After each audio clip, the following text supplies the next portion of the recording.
Alright guys, if you've got questions, make sure you spam them in the chat. This is one time where spam is definitely acceptable, because we want to know what you're thinking.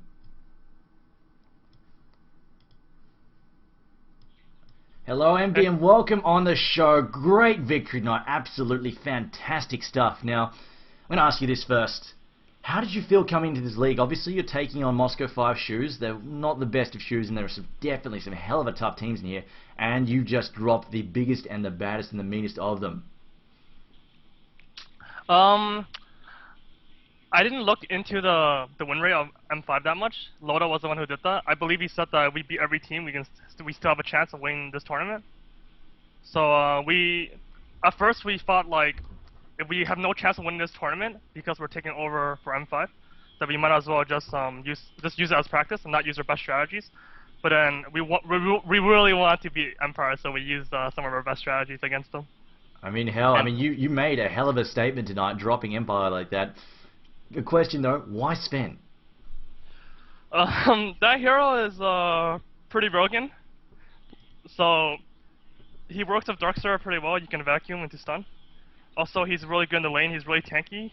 He has really good carry potential. He has a really good split farm potential. He can farm ancients. He can farm the jungle. Has fast movement speed with the Warcry, and maybe even with the Massive Madness. Even if he can't reach the hero he wants to target in a team fight, he can always hit something else, like a creep or another hero.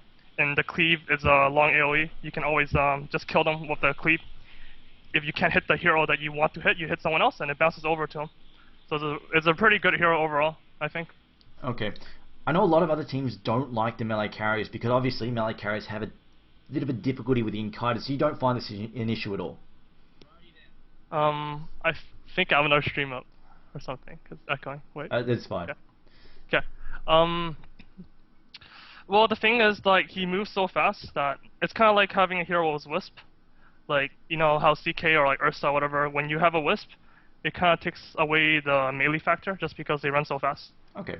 And his stun duration is pretty long, it's 2 seconds. It's like less Shrek stun. It's one of the longer duration stuns in the game. It makes up for the fact that he's melee, I think. And like I said, you don't have to hit the unit that you're targeting, that you're trying to kill. You just hit someone else, and the cleave will bounce over and kill everyone. Okay then.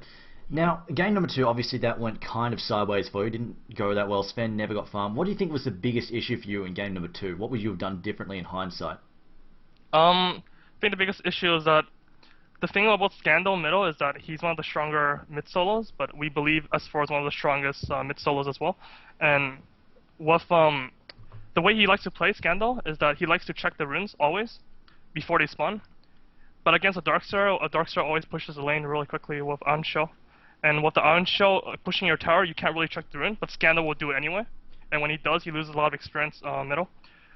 With Darkstar, we could have ganked middle just with the Furion, just because the lanes always push into your tower, and then Invoker is going to be tanking the Iron Shell, because he's Exhort, he's going to lose a lot of HP, and the Furion could have killed him. We didn't do any of that. The Furion just stayed bottom, and he went top a little bit, but he wasn't aggressive enough. We could have just constantly killed the Invoker.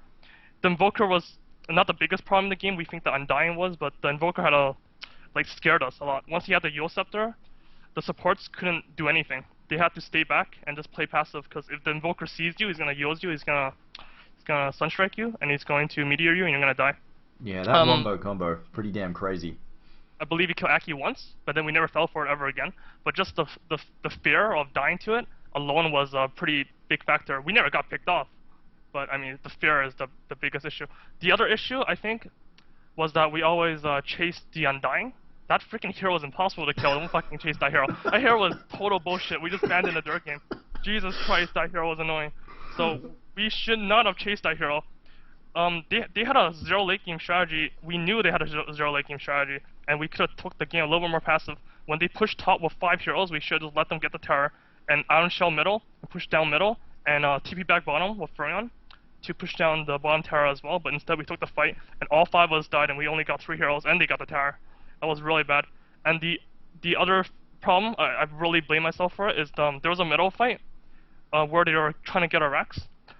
At first they just got our tower and we were able to repel them, but their second push, our combo is that we vacuum into kinetic field, and then we use a static storm, and we use the stun from Sven and that alone does a lot of AoE damage. But the problem is that they know that they're gonna try their best to stop our Darkster from using the vacuum into our kinetic field.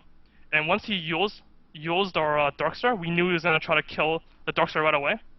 I was unable to silence our entire team before they killed our Darkster. Had I silenced earlier, they would not have killed our Darkster. We would have got our vacuum combo off. The reason to why I couldn't do it was because I was out of position and I got napalmed constantly by that freaking Bat Rider. So all my spells took way too freaking long to cast. Usually you just stay back with Disruptor and use your long ass range glimpse to cancel the Bat Rider's grab. But I couldn't cancel it because my hero was like turning around to cancel the glimpse. I mean to cancel the lasso on the Bat Rider. If you watched the game, I used it anyway, but it took so long that the lasso lasted like 3 seconds and the Sven couldn't stun anybody. Yeah. Holy crap, I mean, you really thought about this. I mean, you haven't even had a chance to review the replay. You guys are already thinking about that. That's pretty crazy. Now, I've got a quick question here from, who is that there? There we go. Banana Man 13.3 says, Eternal Envy, are you ever considering moving to Sweden? We will be moving somewhere for to train together, but we don't know exactly where it is, but most likely it will be Sweden. This team sucks, so they won't move to Canada, but whatever, I'll move. Oh, I mean, Loda did it. I mean, he's just come back from a big move. Obviously, he spent a lot of time living in Singapore, previously playing for Zenith. Quick question: what's behind the name No Tidehunter? Why? Why that? Back when there were 3 bans, we were able to ban that freaking hero every single game. He is the most annoying hero I've ever played against in my freaking life. Like, what happens before is that people always long lane, like Complexity, they used to long lane, like Hannah Montana, Tidehunter every freaking game. So against Tidehunter, what you do is you try to keep him level 1, and you constantly, there's like a time, like there's a clock ticking and ticking, you're like trying to keep him before level 6, and you're trying to do everything, you're like, push me, he's not level 6 yet, And then once he gets to level 6, you're like, oh no, we can't fight him, split push guys, he's a Tidehunter, there's a Tidehunter guys! It's so freaking annoying, so we just banned him every freaking game. And eventually we had to sign up for ESWC, and like we didn't have a team name, so we're like, okay, we need to make a name, guys, and we just lost to like Tidehunter, like fuck it, No Tidehunter, go. Okay.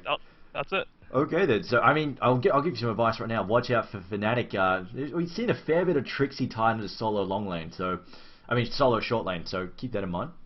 So we're against Fnatic next? Yeah, Fnatic. Oh well, I don't think you're playing Fnatic next. Let me check. I've got games come up here. Actually, I don't have next week's games up at the moment. So. I think obviously we've had a few games reshared. Oh no, we do here. Here we go. The 13th of November. You'll be playing against Meet Your Makers, so your game against Fnatic will not be for a little while. Meet Your Makers, what do I think of playing them? You're asking what I think about playing Meet Your Maker next? Well, yeah, you'll be playing against Meet Your Makers next. Sadly for them, like, S4 used to be a part of their team, right? So, it's not good that they're playing against each other. Like, they're forced to play against each other a lot, and we play against them a lot. We played against them in the what's it called? The Fnatic Cup, Raid Call Cup or something?